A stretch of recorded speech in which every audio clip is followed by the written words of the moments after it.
Hey, what's up? This is Sifu Kuttel, and for this video I have a practice strategy for you.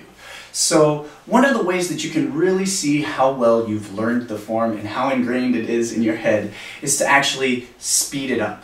Now, this leads into another topic of what's fast and what's rushing the form. So I'm going to just shorten that down to just saying do it as fast as you can with as clean and correct movements as possible.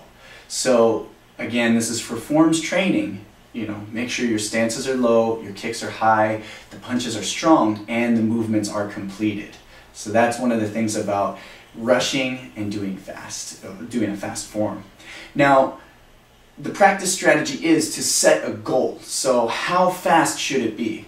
Well, for a lot of forms that are 50 movements or less, what I would suggest doing is a 30-second form. Now you can do this, we've done it up to like Sifu Fa. We've done that form in 30 seconds and still kept it clean. Actually, one of the requirements that I have for my students is that they have to do the staff form, the Plum Blossom staff form, in 40 seconds. And I was pushing my teens class one day and they were able to pull it off in 30 seconds, making sure that it was clean, the movements were correct, and it was not rushed.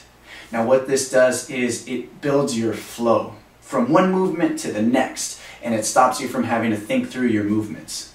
Even when we try to let our muscle memory take over, we go into that autopilot because we've done our form so many times, we tend to do it the way we originally learned the form, and that's step by step.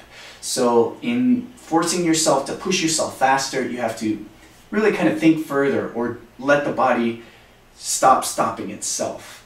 So I encourage you to add this to your training. Now this is not something I say, just do once and you're done. Push yourself, set your goal, time yourself. Now I would say for your first couple times, don't even set it as a timer that counts down from 30. Start from 0 and go up and time yourself and see how long it takes you to get through the form. Then after practicing that a couple of times, seeing kind of where your average is, go ahead. Start setting the timer down from a 30 countdown. And then that way it kind of builds that pressure that you gotta get that form in there. And you'll find that when you rush the form, that's when you tend to mess up. So you have to be mentally on top of your game and physically on top of your game to be able to pull this one off. And also, when you are training this and you're doing the countdown from 30, when the timer goes off, finish the form. It's not gonna do you any favors to just stop right where you're at in the form, start it over and try again. Make sure you always finish that form with the intention that the countdown is still going on.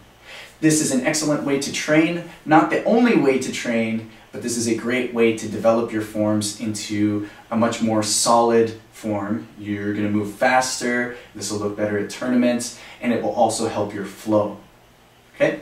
So, work on this. Until next time, this is Sifu Kuttel. Bam! Fist with a foe out.